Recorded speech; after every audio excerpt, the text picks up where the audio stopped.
I was just a kid, maybe 10, when I first helped my dad drag an irrigation pipe across our backfield.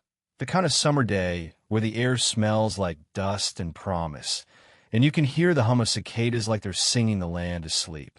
Dad, he'd wear this beat-up old ball cap, faded from years of sun. Always said the land talks if you know how to listen through water, through pipes laid straight and true.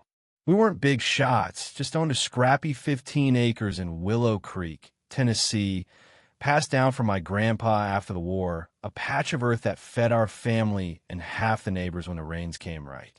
By the time I hit 30, I got myself a civil engineering degree, worked a few years with the Army Corps, even did a stint overseas Guatemala, then Iraq fixing water systems in places where a busted pipe could spark a riot. I learned fast how water's more than just wet. It's power, it's life, it's politics. When I came back home, Dad was gone heart, gave out during a wheat harvest, and I inherited that land. Those ditches we'd carved together. I upgraded the system, got it all legal with a county easement, flow charts, the works, everything stamped and filed so nobody could mess with it. Or so I thought. Then came the developers' slick types and polished shoes, turning our sleepy farm country into something called Crestview Heights, a gated community with fake stone fountains and cul-de-sacs named after flowers that don't even grow here. Azalea Lane, Magnolia Court, you name it. With the houses came the HOA, led by this woman, Diane Kessler, who wore these big pearl earrings and talked like she was selling you timeshare. They built a shiny clubhouse right up against my property line, and at their first meeting I got invited to, Diane leaned across the table, gave me this fake smile, and said, "That ditch of yours, it's an eyesore, Jack. Can't you just pipe it underground? It's not exactly welcoming for our residents." Welcoming? I nearly choked. I laid out my maps, showed her how that eyesore kept the fields alive in summer, stopped floods in spring. She just nodded like she was humoring a kid, and I knew right then she wasn't listening. Things got tense after that. Notices started showing up on my fence. Your gate violates aesthetic standards. No farm equipment after 7 p.m. Standing water detected. Health code violation.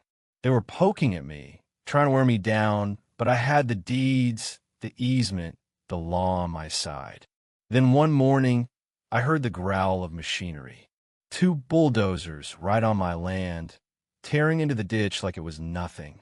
I ran out, waving my arms like a maniac, yelling at the driver, some kid with earbuds who shrugged and said, "HOA orders, man. Talk to Diane."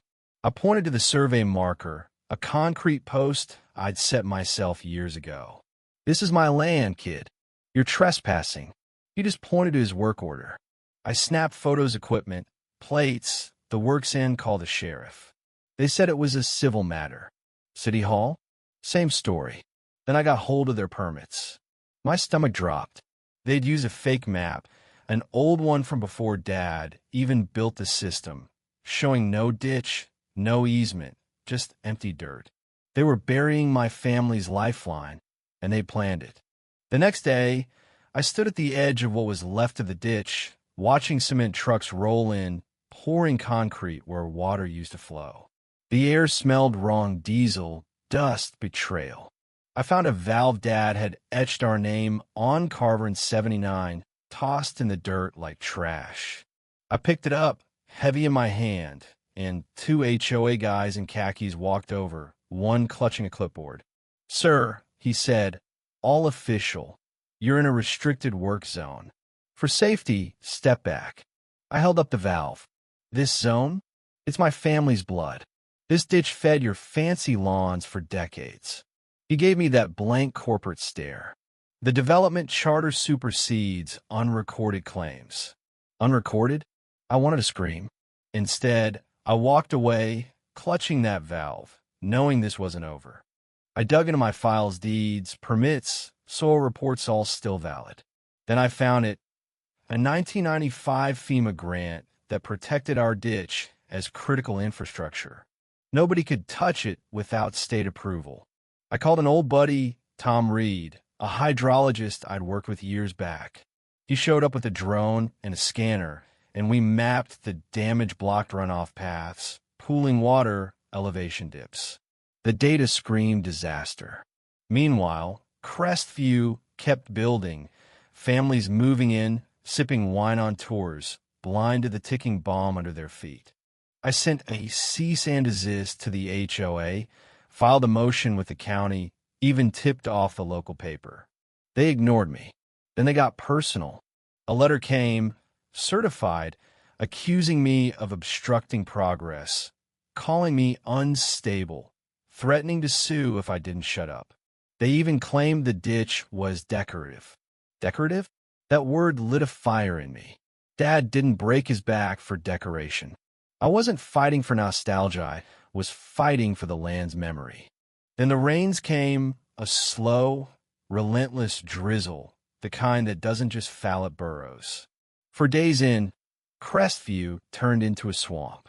Water pooled in their park, flooded basements, turned Maple Court into a river. Homeowners posted videos, furious, kids' toys floating in muck. Diane sent out alerts remain calm, sandbags at the clubhouse, but never mentioned the ditch they'd buried. I watched from my porch as her SUV splashed by, her face pale, phone glued to her ear. The city sent engineers, one a young guy who looked at my maps and whispered, "They buried an active system?" I nodded. He called it in. The state got involved after I sent them everything maps, footage, the FEMA clause. They slapped a stop work order on Crestview's expansion. Diane called me that night, voice sharp. "You're hurting people, Jack."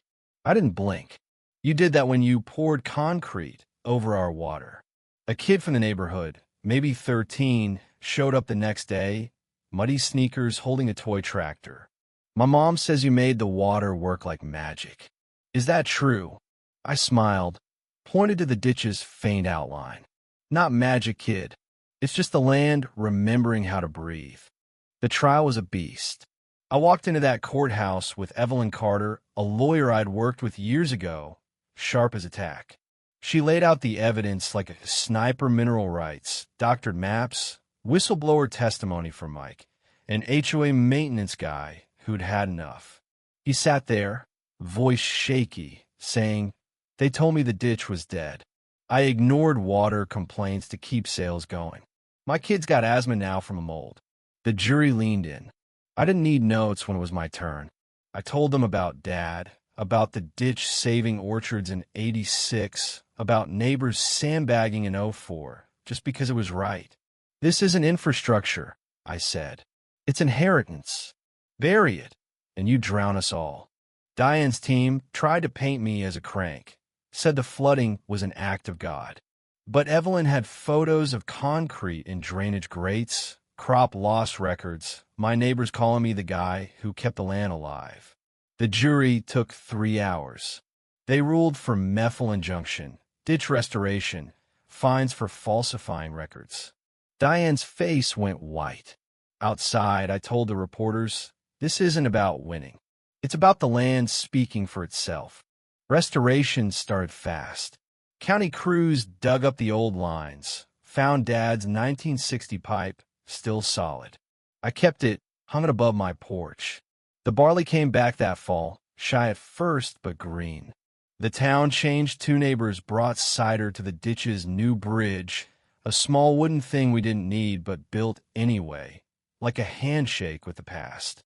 Mike's daughter gave me a drawing: wheat fields, a canal, a house. I framed it. Diane. She apologized on TV, voice cracking, then vanished. Rumors said she moved to Kentucky, maybe writing a book. I didn't care.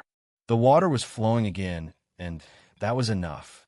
One morning, I spoke to a class of second graders, passed around that old pipe. A kid with a gap-toothed grin asked, "Is it treasure?" I laughed. "Yeah, it is."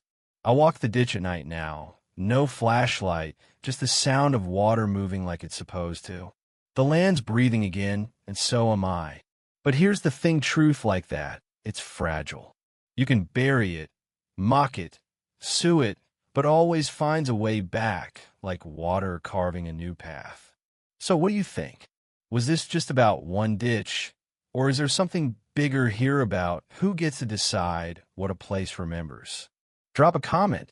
Tell me your take. I'm listening.